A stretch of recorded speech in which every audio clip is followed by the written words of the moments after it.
It's a sensitive, delicate deal, dragging brand new songs out of the sky, trading ideas, accepting some, storing others in the maybe later bag, moving on and along with hardly a plan. During the Zepp years, I never imagined a full-scale album project without the other guys, and even less the idea of new writing partners. But then, since 1981, I've enjoyed many amazing, exciting musicians in the sharing, in the writing, in production and engineering. Men and women who encouraged and enlightened, introducing me to crazy curves I could never have imagined. For this podcast, I'm going to be picking out some songs from here and there along the way, mixing constant shifts in sound and intention from across this long old time. There's a story in all of them. I'm Robert Plant, and this is Digging Deep. Welcome to this episode 11 of Digging Deep with Robert Plant. As you may know, Robert chooses a song from his back catalogue and tells us the story of that song's creation, the lyrical inspirations and preoccupations, how the musicians involved worked together, what the studio sessions were like, and how the song fits into the ever-evolving tapestry of Robert's musical output. This episode concerns a song from a very recent album by Robert and the Sensational Space Shifters, a record that earned him some great reviews and saw him off gathering disparate influences and styles once again, and finding a place where politics, both social and political, impacted on his work.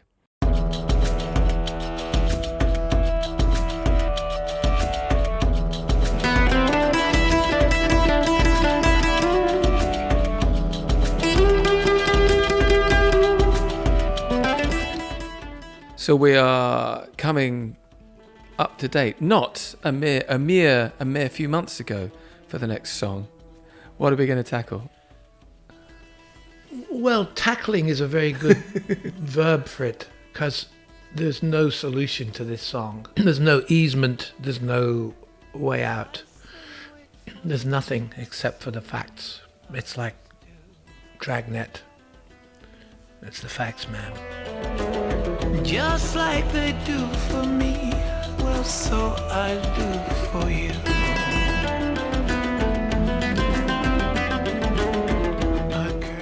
Yeah, so this is Carry Fire from the album Carry Fire from just yesterday, October 2017. I bear my heart to you, if you will understand. The way that we've been constructing music the last couple of albums with the Space Shifters through Lullaby and the Ceaseless Roar and Carry Fire has been pretty modular. In this new day, every musician has their own recording equipment and their own time to invoke the muse and to find out what they really want to musically, how they want to express themselves. And so each guy in our cooperative creates ideas and sends them to me or to each other, and they go up to the Misty Mountains to Skin's place up in by Bala, or down into Bristol with Johnny Baggett and Billy, or whatever it is. So there's a lot of sketches, and they're basically, some of them are black and white and some of them are going into colour, and that's how all these songs are developed. So quite often, maybe a section of one song that we now know is a song has come from another idea from somewhere else and been sort of tourniqueted into place.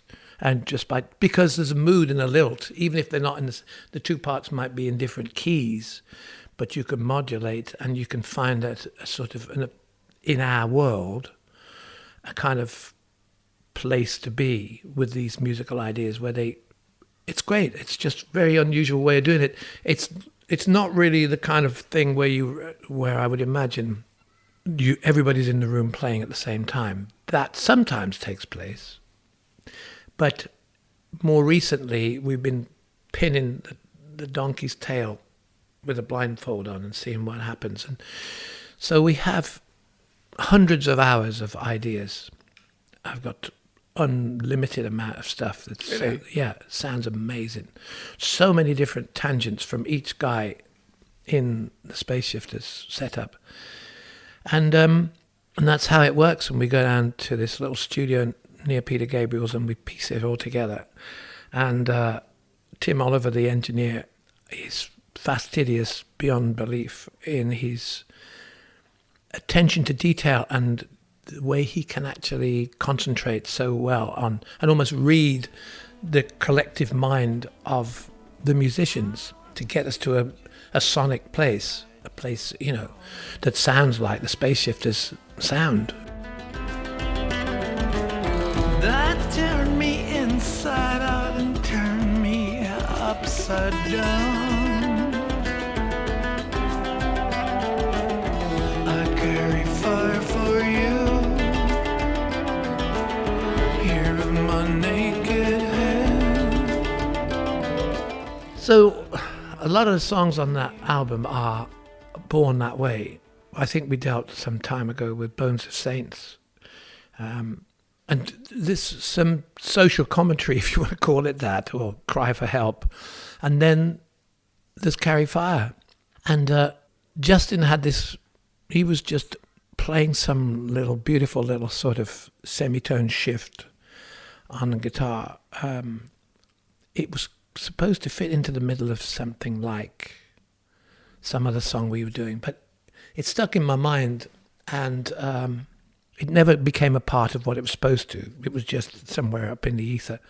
And one day we started playing it, and within about 20 minutes, the whole melodic structure and the structure of the song was developed. 20 minutes? Yeah, something like that. Well, yeah, because it is what it is. It's just, it's going through its chord progression, so it probably goes through it 5 times or whatever it is, with solo section in the middle.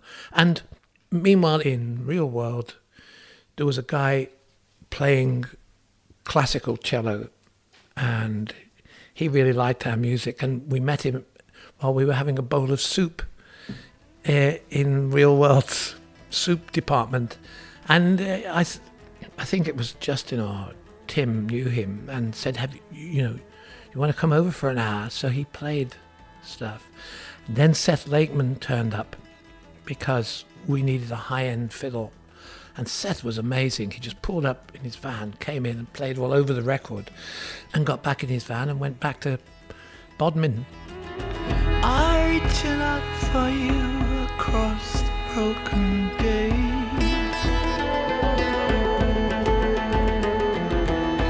all through the gathering years, beyond these lonely ways.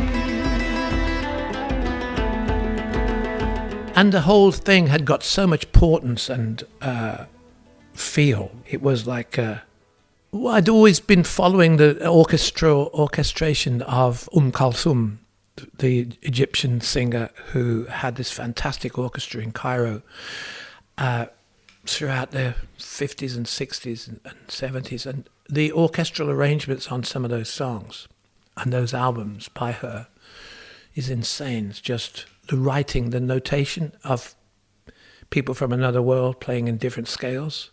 So I think we've all, in the Space Shifters, sort of moved into that zone always, quite often, and I guess in my case, from probably Zeppelin 3 onwards, the adventures in a minor key, I've always been there. That's what it is. It's just part of the thing that makes me, it's emotive, and there's some feeling of kind of awkward satisfaction when you get to the end of something like that, because it's certainly not She Loves You, No. But it's poignant, and it has a sad thud of an old heart. I carry fire for you here in my naked hand. I bear my heart to you. If you will understand, just like It's a beautifully romantic lyric. It's, I don't know, what's the phrase I'm looking for? It's the pain of I will do this for you, I will do anything for you. What does it take? That's, once again, maybe I'm reading it wrong, I don't know. No, that'll do.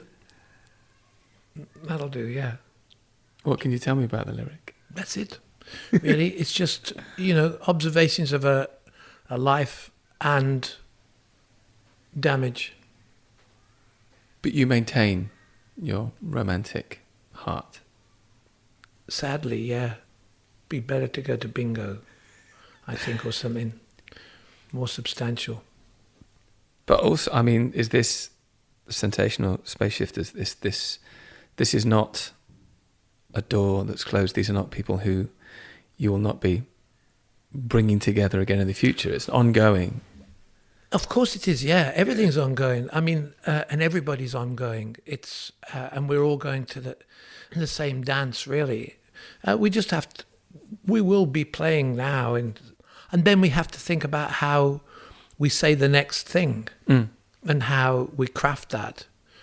And it's these two collections of songs have been pretty, for us, it's all about for us, the music. It's, it would be nice to actually have a formula that we could actually, but how good would that be? It wouldn't be very good at all. We have to dance, this kind of unusual two-step. And as does everybody, all musicians are faced with the prospect of where's the awkward third, the impossible third album, So where's the impossible 23rd album or whatever it is? It's just, you have to find a groove and get started.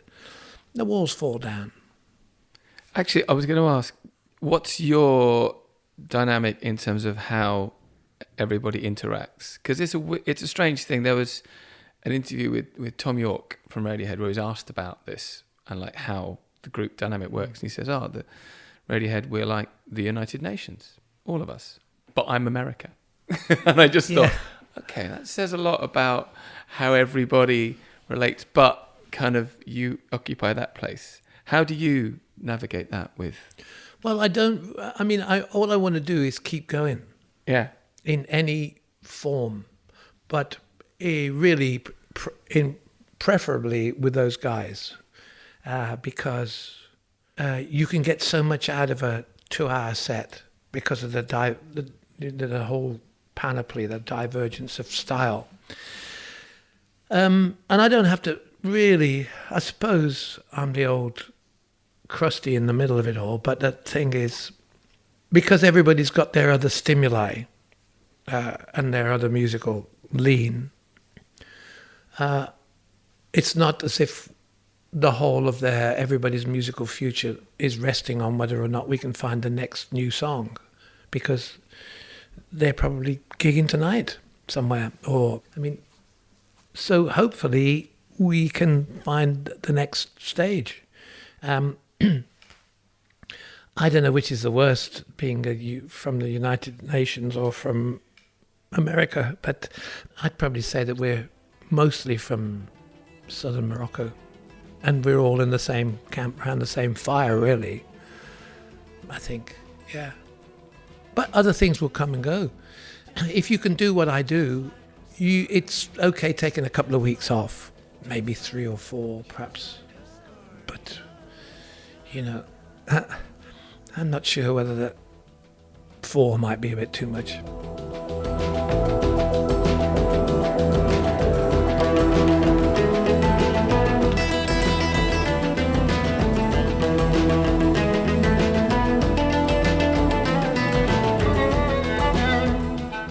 That was Digging Deep with Robert Plant, episode 11. We've come to the end of another episode. Thank you for listening. We really do mean it.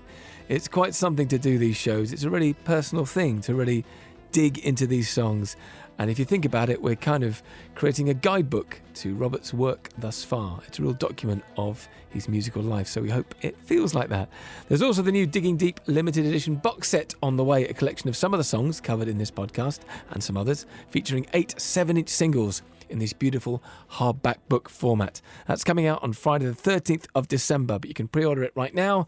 There's more info at robertplant.com. The rest of the Digging Deep series thus far is also up on your podcast provider, which is where you can hear the next episode as well. So do hit subscribe. See you for the next episode very soon. I have been Matt Everett. Thanks for listening.